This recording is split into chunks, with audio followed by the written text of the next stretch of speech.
여러분 안녕하십니까? 하루 30분 명교육학. 이번 시간에는 2부 교육사에서 2장 서양 교육사를 살펴보도록 하겠습니다. 자, 서양 교육사에서 첫 번째로 1절 고대의 교육부터 시작하도록 하겠습니다. 자, 첫 번째로 소피스트입니다.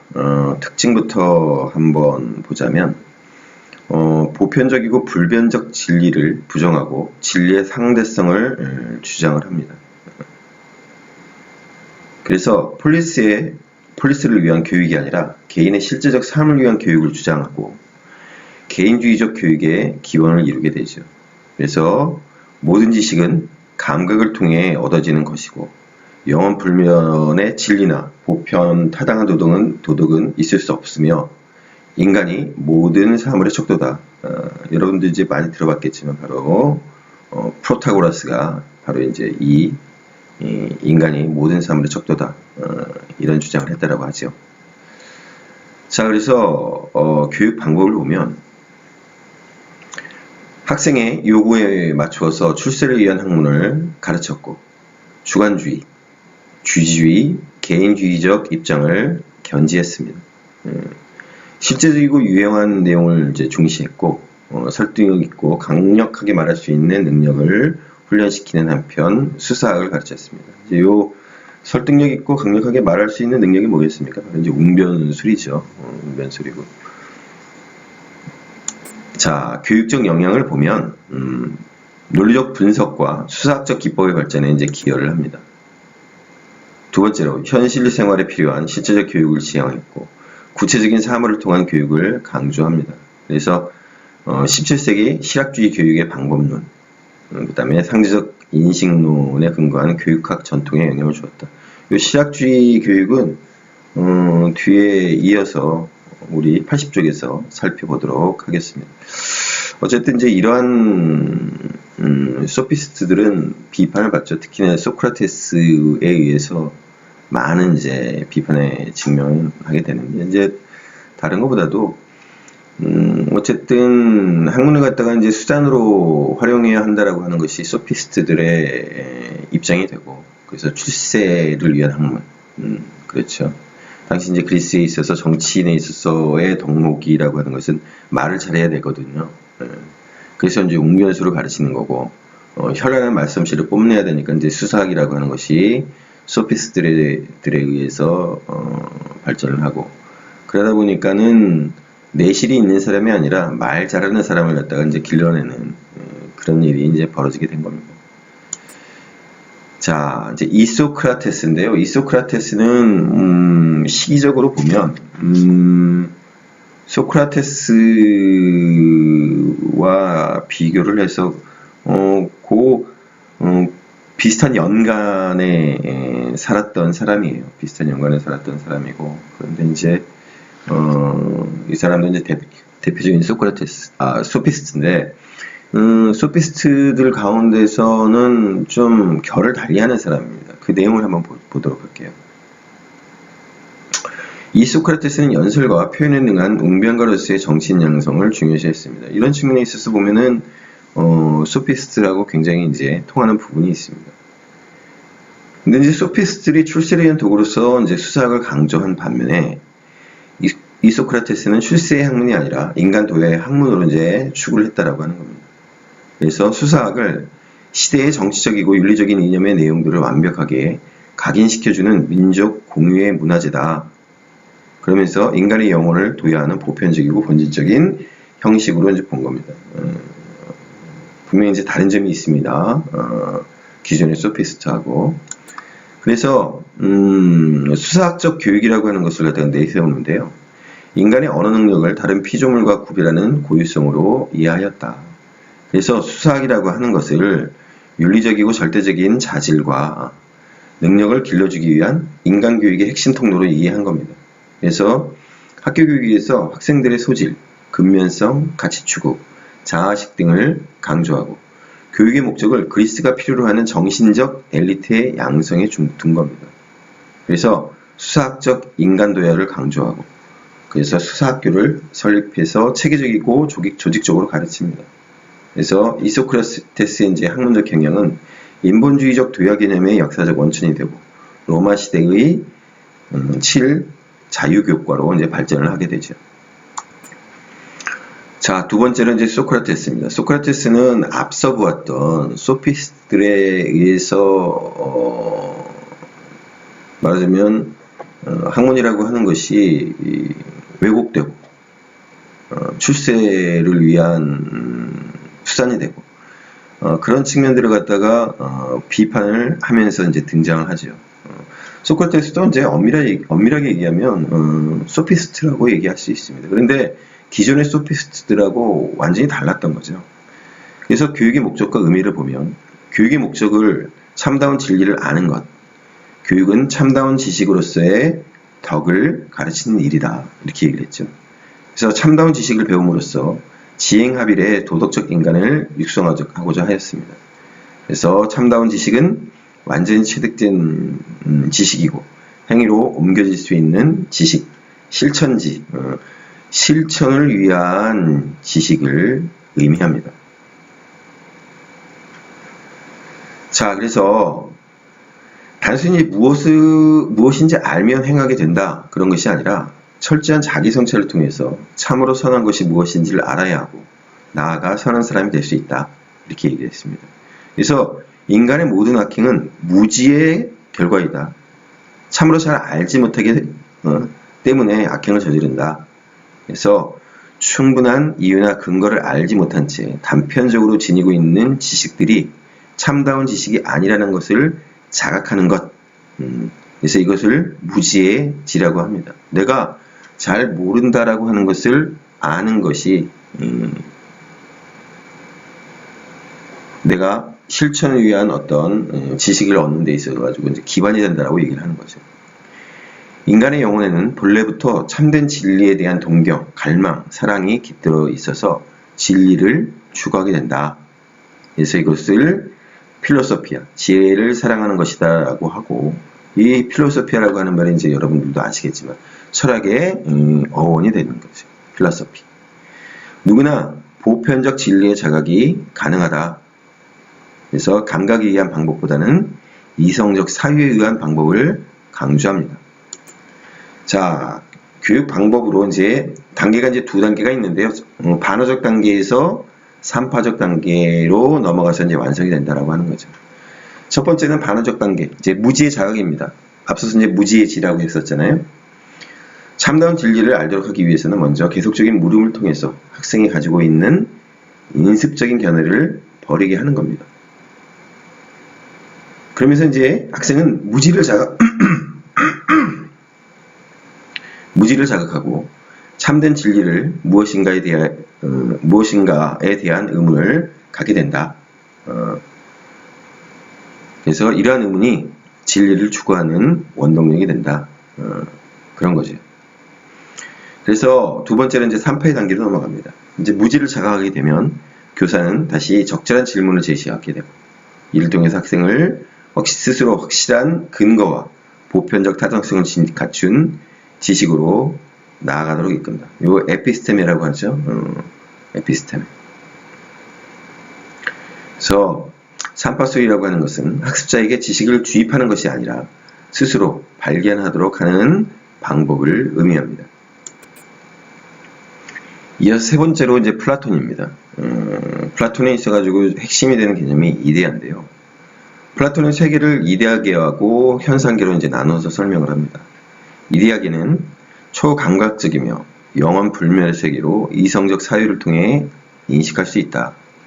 현상계는 이데아계의 불완전한 모방으로서 변화하는 경험의 세계로 감각적 경험을 통해 인식할 수 있다. 이렇게 얘기를 하죠. 그래서 뭐가 더 이제 우위겠어요? 당연히 이제 이데아계가 이제 우위가 되는 거고, 사물의 실제는 사물과는 별도로 존재하는 이데아계에 있다. 그러면서 교육이란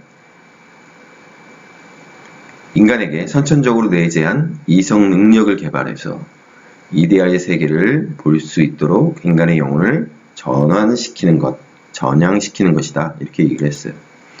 그래서 이제 동굴의 비유를 통해서 바로 이데아계에 대해서 이제 설명을 합니다. 플라톤은 인간 지식의 가장 낮은 단계인 환상의 단계에서 절대적 지식의 단계인 이데아의 세계에 이르는 과정을 동굴의 비유를 통해 이제 설명을 해요.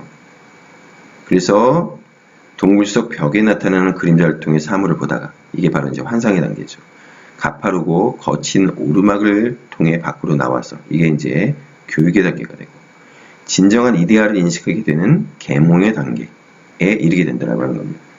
그래서 이 동굴의 비유하고 교육을 한번 비교를 해본다면 이렇게 되는 겁니다. 인간은 이제 무지와 오류의 가능성 속에서 살고 있는데, 교육자는 학습자의 영혼이 올바른 방향을 향해 나아가도록 이끄는 것이죠. 그래서 동굴에서 바깥으로 가는 오르막길이라고 하는 것은 세계를 감각적으로 경험하는 상태에서 지성적인 인식의 상태로 상승하는 것입니다. 이게 아까 뭐라고 그랬어요? 바로 교육의 단계라고 얘기했었죠. 교육의 단계. 그래서 태양은 각고의 노력과 학습, 탐구를 통해 보게 되는 진실, 선의 이데아를 의미합니다. 교육자가 동굴로 내려가는 이유는 그 안에 갇힌 사람들의 무지를 깨닫도록 도와주기 위해서이고, 교육의 목적은 지식의 주입이 아니라 자각에 있다 라고 하는 겁니다. 그 세 번째로 상기설인데, 이게 이제 좀 독특한 측면이라고 할 수가 있습니다. 한번 살펴볼게요. 인간이 참된 지식을 획득하는 것은 이성의 작용에 의해 이데아의 세계를 상기해내는 것입니다. 말하자면 내 안에 갖춰져 있죠. 갖춰져 있는 건데 요것을 떠올리게 되는 거예요. 그 외부로부터 주입이 되는 것이 아니라 이미 나는 가지고 있는데 그것을 갖다가 이성을 통해서 밖으로 꺼낼 수 있다라고 얘기하는 거예요. 그래서 학습이란 외부에서 지식을 주입하는 것이 아니라 인간의 내부에 심어져 있는 것을 깨닫게 하는 일이다. 그래서 감각을 통한 확인은 학습에 필요한 얘기이긴 하지만 개념의 이해가 더 중요하다. 이러한 점을 이제 강조를 하죠. 그 선험적이라고 하는 겁니다. 이 참된 지식이라고 하는 것은 선험적으로 안에 내장이 되어 있는 거예요. 내재되어 있는 겁니다. 그래서 특징을 보면 첫 번째로 엘리트 교육이에요. 3계급론을 주장을 하지요. 그래서 통치자 계급하고 수저자 계급하고 생산자 계급이 있는데 교육이라고 하는 것은 통치자 계급하고 수호자 계급만 받고 생산자 계급은 교육을 받을 필요가 없다 이렇게 얘기를 합니다. 참된 지식을 인식할 수 있는 능력은 소수의 사람에게만 국한이 된다. 개인 능력 수준에 따른 계층 사회를 구성하고 수준에 맞는 교육을 주장합니다. 자, 두 번째로 이제 여성 교육이에요. 여성의 교육을 이제 긍정을 하죠. 최초로 남녀의 교육 기회 균등을 주장을 했다라고 하는 건데, 자, 뒤에 보면 그 아리스토텔레스 같은 경우에는 여성을 교육에서 배제를 시킵니다. 근데 왜 플라톤 같은 경우는 여성에 대한 교육을 긍정을 했을까요? 이게 이제 아이러니한 측면이 이제 좀 있습니다. 왜냐면, 계급으로 구분을 했잖아요. 플라톤 같은 경우. 그렇죠? 여성들 가운데도 귀족이 있는 겁니다. 그죠? 여성들도 귀족이 있어요. 그런데, 귀족하고 수호자 계급, 한테는, 분명히 그랬잖아요. 통치자 계급하고, 수호자 계급에게는 교육을 시키고, 생산자 계급할 때는 시켜서는 안 된다라고 얘기했는데, 여성들 같은 경우에도 분명히 통치자, 귀족들이 있었단 말이에요. 그러니까, 어떤 면에서 보면, 여성에 대한 교육을 갖다 긍정할 수밖에 없는 거예요. 그래서 여자도 남자와 같은 교육을 받지만 남자와 분리하여 교육하고 군사 훈련은 가르치지 않는다. 플라톤은 이제 아카데미아라고 하는 학교를 세웁니다. 학교를 세우고 거기서 산술, 기하, 천문학을 가르치고 일정한 예비 훈련을 거쳐서 이상적인 통치자가 받아야 할 철학을 가르치게 돼요. 자, 네 번째 아리스토텔레스입니다. 교육의 목적을 한번 보죠. 사회 통제로서의 교육이다. 폴리스의 행복을 위해서 정치의 구체적인 방안으로 교육을 이제 언급을 하죠. 두 번째로는 이제 개인적 자아 실현으로서의 교육인데, 시민 개개인의 행복을 위한 개인적 수양의 과정이다. 개인적인 자아 실현으로서의 과정이 바로 이제 교육이라고 이제 얘기를 합니다. 그 다음에 행복한 삶을 위한 교육. 개인의 완성, 교양을 갖춘 자연의 양성에 이제 초점을 두고 행복이란 이성과 중용의 덕을 갖출 때 가능하다. 이렇게 봐왔던 거고. 이성의 개발로서의 교육. 인간은 이성적 존재이고 이성은 인간을 규정하는 본질적 형상이므로 이성적 존재로서 완전한 발달을 이루는 것이 행복한 삶, 만족한 삶의 조건이라고 본 겁니다. 그래서 이제 교육 이론을 보면 첫 번째는 덕성 교육이에요. 아랫대는 이제 덕을 강조합니다. 덕을 강조하는데 덕이라고 하는 건 이제 아랫대라고 얘기하거든요. 아랫대. 그래서 인간의 고유한 기능인 이성이 탁월하게 발휘되는 상태를 갖다가 바로 이제 덕이라고 한 거예요. 그러니까 그리스 철학의 전통을 보면 소크라테스부터 플라톤, 아리스토텔레스로 이어지는 과정에 있어서 이성이라고 하는 개념이 굉장히 이제 중요하게 부각이 되고요. 그것의 어떤 완성이라고 하는 것을 사실은 이제 아리스토텔레스가 이제 보여주고 있는 거죠. 자, 그래서 아리스토텔레스는 덕이란 인간에게 선천적으로 존재하는 것이 아니라 덕에 대해 알고 그것을 실천하고자 하는 지속적인 노력을 통해 후천적으로 형성되는 것이다. 여기 이 부분이 중요합니다. 후천적으로 형성이 되는 게 바로 이제 덕이라고 하는 거예요. 그래서 후천적으로 형성되는 거기 때문에 아리스토텔레스는 필연적으로 뭐를 강조할 수밖에 없느냐? 아는 것을 실행할 수 있는 의지의 역할을 갖다가 강조하는 거예요. 의지. 그렇죠? 여러분들도 공부하는 데 있어서 굉장한 의지가 필요합니다. 그렇죠? 그러면서 이제 뭐라고 얘기하느냐? 의지는 감정에서 생기므로 감정을 발달시키는 일이 중요하다. 자, 그렇습니다. 의지라고 하는 것은 굉장히 흔들림이 많아요. 여러분들 어제 저녁에 분명히 작심을 했을 겁니다. 아, 내일 아침에 일어나서 책상에 앉아서 몇 시간 공부해야지. 그 의지입니다. 근데 그 의지라고 하는 건 흔들려요. 뭐에 의해서? 감정에 의해서. 그러니까 중요한 게 뭐겠습니까? 감정을 다스리는 일이 무엇보다 중요하다고 하는 거예요. 자, 그래서 이를 통해 길러지는 도덕 의식과 실천 의지가 유독한 사람을 만든다. 그래서 이제 의지가 중요하다. 그래서 바로 이제 이 과정에 있어서 무엇보다 중요한 것은 감정을 다스리고 하기 위해서는 습관이라고 하는 것이 무엇보다 중요하다고 얘기를 하는 거죠. 그래서 교육에 있어서 본성도 중요하고, 그 다음에 습관도 중요하고, 그 다음에 이성도 중요하고, 이런 것들이 이제 조화를 이루어야 한다. 그래서 교육의 3요소로서 얘기하는 게 본성, 습관, 이성이에요. 본성이라고 하는 것은 이제 개인이 타고난 소질과 적성 같은 거죠. 도덕적 습관이라고 하는 것은 좋은 성품이나 현명함을 말하는데 바로 교육을 통해서 길러진다라고 하는 거고, 인간의 습관이 잘못되었을 때 지와 행이 일치하지 않는다. 그래서 교육이 있어서 신체와 관련된 습관을 중요시합니다. 뭐 이거는 아리스토텔레스뿐만이 아니라 우리 이제 동양에 있어가지고도 이러한 부분들을 굉장히 강조하죠. 좋은 습관. 자, 세 번째로 이성입니다. 사물을 그대로 관찰하고 사유하는 능력. 바로 이제 이 세 가지가 교육의 3요소인 겁니다. 자, 세 번째로 교육 방법을 한번 볼게요. 아리스토텔레스는 관념론적인 그 이해가 아니라 구체적인 사물을 통해서 객관적으로 인식하는 귀납적 방법을 활용하였어요. 그래서 발달 단계에 따른 이제 교육이라고 하는 건데요. 이것은 이제 앞서 우리가 이제 보았던 아리스토텔레스 여기 3요소 나오죠. 교육의 3요소. 바로 이제 요것하고 연관이 있어요. 신체적 성장기, 체력 훈련이나 이제 군사 훈련을 통해서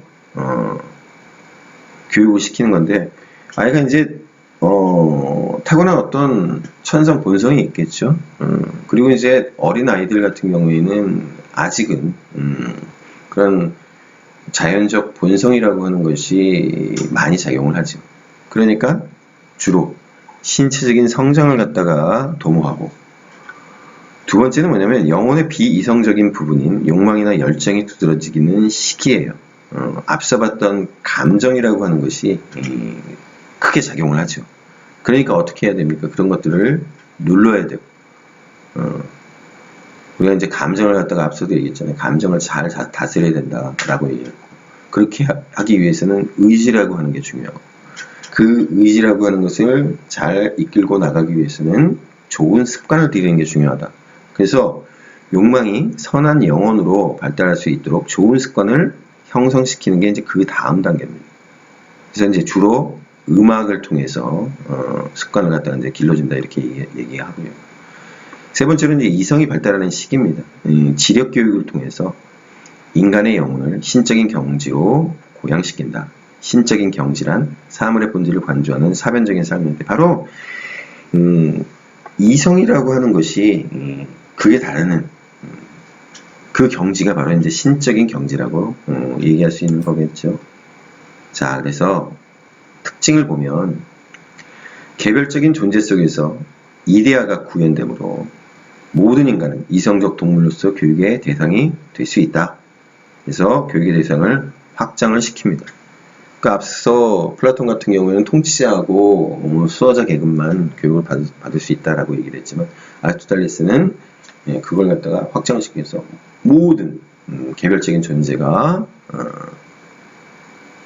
이성을 가질 수 있고, 그래서 교육의 대상이 될 수 있다 이렇게 얘기를 했는데, 여성에 대한 교육을 갖다가 부정을 했어요. 또 교육 대상에서 노예를 갖다가 이제 제외를 합니다. 좀 뭔가 이제 모순된 측면이 있죠. 모순된 측면이 있어요. 모든 인간은 이성적 동물이라고 얘기를 했는데, 그리고 이제 아리스토텔레스 같은 경우는 리케이온이라고 하는 대학을 세우고 숲속에서 거닐며 이제 데와르스 교육을 했는데, 그래서 아리스토텔레스의 그 학파를 소유학파, 거닐면서 배운다라고 해서 소유학파라고 이제 얘기를 했습니다. 자, 2절 제정 로마의 교육입니다. 로마 시대 때 어떤 교육이라고 하는 것을 살펴보는 건데요. 이 로마가 1000년 이상을 갖다가 이제 그 나라를 갖다가 유지를 하죠. 그렇기 때문에 또 로마는 세계 통일 국가를 갖다가 이제 이루면서 영토를 확장하고, 그렇기 때문에 로마가 끼친 영향력이 어마어마합니다. 라틴어, 그러니까 로마의 언어였던 라틴어라고 하는 것이 중세에 이르기까지도 지속적인 영향력을 발휘했고, 따라서 이제 로마에서 이루어졌던 여러 가지 교육뿐만이 아니라요, 문화적인 측면도 그렇고 건축도 그렇고 어떤 생활 방식의 측면에 있어도 그렇고 후대의 서양 사회에 끼친 영향력이 어마어마합니다. 그래서 이제 살펴보게 되는 거라고 이제 여러분들이 생각하면 되겠습니다. 그래서 교육의 특징을 보면, 먼저 이제 공화정 시대의 로마 교육이 있고 제정 시대의 로마 교육이 있어요. 맨 처음에는 이제 공화정으로 로마가 출발하는데, 케사르 시저에 의해서 로마가 제정으로, 황제정으로 이제 옮겨가게 되죠. 그래서 먼저 이제 공화정이 먼저 있었다. 그래서 공화정 시대의 로마 교육을 보면 가정을 중심으로 교육이 유지되었고, 애국심이 강하고 법률을 준수하는 국가의 유용한 시민 양성이 이제 목적이었습니다. 그래서 초등 교육기관인 루두스, 여기서 이제 읽기, 세마기, 쓰기, 보통 3R이라고 얘기하고요. 12표법, 12동판법이라고 하는 것을 가르쳤고, 중등 교육기관인 문법학교에서 문법, 그리스, 라틴어, 고등 교육기관인 수사학교에서 수사학과 웅변술을 교육을 합니다. 그 다음에 이제 제정 시대로 넘어와서요, 가정교육과 사회교육의 기능이 이제 약화되면서 관학제도와 장학제도가 이제 확립이 되죠.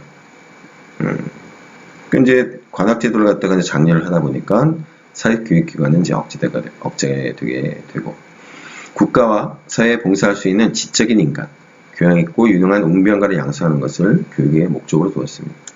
그래서 이제 교육의 내용을 보면, 앞서 이제 공화정에 있어가지고 그 교육 시스템이라고 하는 게 일정 정도 반영이 돼요. 그래서 초등학교, 문자학교, 루드스가 6세, 12세 아동들 대상으로 해서 수리할 12동판법, 그리스어 회화를 이제 가르치게 되고, 중등학교 문법학교에서는 그리스어, 라틴어 문법, 수학, 산수, 기하, 천문학, 음악, 문학, 시, 역사 등을 가르치고, 저게 이제 고등교육에서는 이제 두 가지로 나눠지는데요. 수사학교가 있습니다. 그래서 수사학, 웅변술, 라틴어와 그리스어 문법, 로마법, 자연과학 등을 가르치고, 철학학교에서는 수학교를 이제 수료하고 난 다음에 윤리학, 변증법, 논리학, 법학, 수학, 물리학, 의학 이런 것들을 이제 가르치게 되죠. 자, 세 번째로 키케로입니다. 키케로는 이제 BC 106년에서 43년이라고 돼 있죠. 바로 이제 어느 시기하고 이제 겹치냐면 바로 C죠. 카이사르의 시기하고 겹칩니다. 그러니까 둘은 일종의 이 키케로라고 하는 사람도 정치인이자 문필가이자 그랬는데 둘은 상당히 대립되는 관계에 있었어요. 그런데 이제 둘은 서로를 갖다가 존중을 했죠. 우리가 이제 시저 그러면은 군인 뭐 이렇게 생각하지만 그렇지 않습니다. 시저 같은 경우는 여러 권의 책을 썼고 상당한 정도의 지식인이었고 뭐 키키로는 말할 뭐 나이가 없는데, 그런데 이제 키키로 같은 경우에는 공화주의자였어요. 공화주의자였고, 시저 같은 경우에는 황제정, 제정을 갖다가 세워서 로마를 갖다가 부강한 국가로 만들어야 된다. 그런 생각을 가지고 있었죠. 그렇기 때문에 이제 서로 반대되는 입장이 있었습니다. 그리고 이제 키케로 같은 경우에는 후대에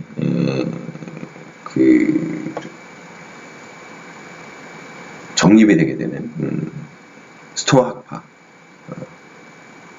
스토이시즘에 있어가지고 이제 중요한 인물이기도 합니다.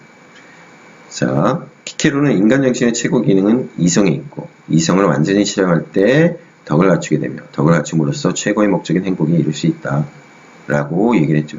이거는 아리스토텔레스하고 통하는 부분이죠. 물론 이제 뭐 소크라테스나 플라톤도 이 입장이긴 하지만, 이성의 실현을 통해 덕을 갖추고 행복한 생활을 할 수 있도록 하는 것이 교육의 목적이다. 아리스토텔레스의 입장을 그대로 반영합니다. 사물과 인간에 관한 철학적 지식과 교養을 가진 인문주의적 웅변가를 육성하는 것이 교육의 실제적인 목적이라고 이제 보았고, 웅변가가 되기 위해 선천적인 소질은 물론이고 이를 발전시키기 위한 교육과 훈련이 필요하다, 이렇게 얘기를 하였습니다. 자, 3절 중세의 교육입니다. 첫 번째는 기독교 중심의 교육이라고 되어 있죠. 그래서 교육에 있어서 어떤 중심에 있는 것은 바로 이 교회입니다. 교회를 중심으로 해서. 그래서 첫 번째는 이제 교회 학교, 교회를 중심으로 만들어진 학교들이 있었는데, 첫 번째는 문답학교입니다. 일반 대중과 이교도를 기독교화하기 위한 학교가 바로 이제 문답학교였고, 초등교육기관이었습니다. 아직 세례를 받지 않은 아이에게 기독교 교리를 이해시키기 위한 예비교육을 실시하였습니다. 남녀노소 누구나 이제 입학할 수 있었지요. 그래서 문답학교를 거쳐야 세례를 받고 교회의 정식 구성원이 될 수 있었습니다. 하지만 읽기 쓰기 안 가르쳤어요. 기독교에 관한 기본적인 지식과 교리를 가르치는 데 그쳤죠. 자, 두 번째로 고급 문답학교입니다. 문답교사학교라고도 하는데, 문답학교의 교사와 지도자를 양성하는 것이 목적이었고, 신학, 철학, 수사, 천문학, 문학, 역사들을 가르쳤어요. 그 다음에 이제 세 번째로 본산학교입니다. 주교학교 또는 감독학교라고 하는데, 주교나 감독이 거주하는 교구의 본산 소재지에 세운 학교죠. 그러니까 비교적 큰 대도시, 바로 이제 이 본산학교가 있었습니다. 교회 지도자가 양성이 목적이었고, 신학, 철학, 수학, 문학, 예술을 가르쳤습니다. 자, 그리고 이제 네 번째는 수도원학교예요. 수도자 양성을 목적으로 해서 수도원 내에 이제 설립을 하고, 중세 후기에는 일반 자제들의 교육도 이제 담당합니다. 기숙사에서 공동생활을 하고 단식과 고행을 통해서 도덕적 도야를 중시합니다. 당연히 이제 교육 방법은 주입식, 문답식에 의존할 수밖에 없었는데 명상과 사색을 강조하죠. 농경, 목공, 직물 등의 노동을 통해 여러 기술을 전수하고 수많은 고서들을 필사하고 보존해서 고대의 문화를 전수하게 됩니다. 자, 두 번째 스콜라 철학입니다. 앞서 그 스콜라 철학 이전에 이제 교부 철학이 있었어요. 교부, 그러니까 교회의 아버지들. 교부들은 말하자면은 기독교가 서양 사회에서 로마에서죠. 로마에서 공인되는 그 과정에 있어서 핵심적인 역할을 했다. 교리 논쟁을 벌이고 이교도들하고 일종의 말싸움이죠. 논쟁을 벌이고 그랬던 인물들이 바로 이제 교부들입니다. 바로 이제 대표적인 사람이 성 아우구스티누스 같은 사람인데 그거는 이제 이어서 보다 이제 확실하게 기독교의 교리와 기독교의 그 확고한 전통을 세우는 데 있어서 중요한 역할을 한 사람들이 바로 이제 이 스콜라 학파의 사람들이고 그들의 철학을 스콜라 철학이라고 얘기를 하죠. 신앙의 정당성을 이제 지지하기 위해서 이성적 능력의 개발과 기독교적 지식의 체계화를 교육의 목적으로 했습니다. 단순히 믿음을 주입하는 것에서 지적이고 이성적인 훈련을 강화하는 것으로 교육의 성격을 바꾸었고 논쟁력의 개발과 지식의 숙달에 중점을 둡니다. 자, 교부 철학까지만 하더라도 믿습니다가 중요했어요. 믿음, 말 그대로 신앙이에요. 믿음으로써 신의 이제 다가가는 것. 그런데 교회가 이제 좀 더 확고하게 어떤 기반을 갖다 만들기 위해서는 수많은 이단들과 이교도들과 일종의 이제 교리 논쟁을 벌여야 됐고 그런 과정에 있어서 뭐가 중요하겠습니까? 앞서도 말씀드렸지만 말씀이 굉장히 중요했어요. 그렇기 때문에 수사학과 웅변술이라고 하는 것이 굉장히 중요해요.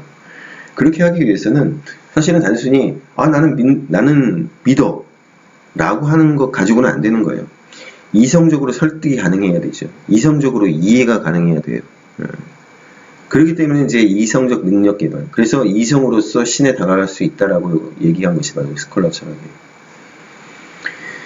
그리스 철학을 교육 내용에 포함하였고 종교 철학과 신학 변증법적 훈련을 부과했습니다. 신앙을 이성에 의해 논증하려고 했어요. 이 부분이 굉장히 중요하죠. 예전에는 마음으로 믿는 것이 중요했는데 이제는 신앙으로 이라고 하는 것을 논리로서 타당성을 갖다가 이제 입증하는 것으로 스콜라 철학에 이제 옮겨가게 되는 거예요. 그러니까 이성과 믿음이라고 하는 것이 양대 축이 되는 거죠. 그래서 논리학에 이제 크게 의존하고 개념의 세밀한 구분, 정교한 논리 전개 형식 등을 강조하게 됩니다. 스콜라 철학은 중세 대학의 발달과 르네상스의 부흥, 근대적 사고 체계의 발달에 이제 기여하게 되고 후대에 있어서 항존주의에 영향을 끼치게 됩니다. 항존주의는 뒤에서 또 살펴보도록 할게요. 네, 두 번째는 이제 세속교육이에요. 기사교육. 중세는 기사들의 세상이었습니다. 기사들의 세상이었고 우리가 이제 봉건제 사회라고 이제 보통 중세 사회를 얘기하는데 바로 이제 그 봉건제의 핵심 축을 이루는 사람들이 바로 이제 이 기사들이었어요. 봉건 영주들이 이제 기사들이었습니다. 그래서 기독교적 무사를 기리는 것이 이제 목적이었고 무사들에게 필요한 미덕과 전투 기술을 가르치고 기독교적 봉사정신을 심어주는데 목적이 있었습니다. 학교에 의하지 않은 이제 생활교육이었어요. 유명한 기사의 가정이나 궁정에 생활을 통해 배운 것을 모방하는 거죠. 아이를 보내는 거예요. 유명한 기사한테 보내가지고 거기서 이제 여러 가지 전투하는 기법도 그렇고 매너, 예절도 그렇고 이런 것들을 배우는 거죠. 그 다음에 이제 두 번째가 대학교육입니다. 십자군 전쟁 이후 중동으로부터 그리스 로마 시대의 철학과 법학, 의학, 자연과학, 서적들이 유입되고 스콜라 철학의 지적 훈련으로 지적 탐구에 대한 열기가 이제 확산이 되면서 배움에 대한 열정이 가득한 젊은이들이 이제 도시로 몰려들어가지고 조직을 만들게 돼요. 조직을. 근데 이제 가르치는 사람들도 조직을 만들고 배우자 하는 사람들도 조직을 만드는데 우리가 이제 보통 그걸 갖다 길드라고 얘기하죠. 여기 나오죠. 학생조합. 이게 조합이 이제 길드입니다. 초기 대학들은 학생조합이 주도하거나 교수조합이 주도하는 방식이었는데 이제 나중에 학생조합하고 교수조합이 결합된 형태로 발전을 하게 돼요. 자, 대학은 각자의 전문 분야에서 활동할 수 있는 인재 양성이 목적이었습니다. 그래서 중세대학은 르네상스의 인문주의 교육, 실학주의 교육에 큰 영향을 미치게 됩니다. 자, 세 번째로 시민교육이에요. 시민교육. 자, 다시 이제 십자군 전쟁이라고 하는 얘기가 나옵니다. 그러니까 십자군 전쟁이라고 하는 것이 굉장히 엉터리 같은 전쟁이었고, 그래서 수많은 패퇴를 거듭하고, 그래가지고 결국은 이제 망한 전쟁이 되는데, 결국에는 망한 전쟁이 됩니다. 그런데 이제 이 십자군 전쟁이라고 하는 것이 동양과 서양을 본격적으로 만나게 하는 어떤 이제 계기가 되죠. 그래서 동양과 서양 간의 교류와 무역이 성행하게 되고 신흥 상업도시가 이제 발달을 하면서 시민계급이 등장을 합니다. 그래서 굉장히 많은 상업도시들이 만들어지게 되고 근데 이 상업도시들은 자유도시들이었어요.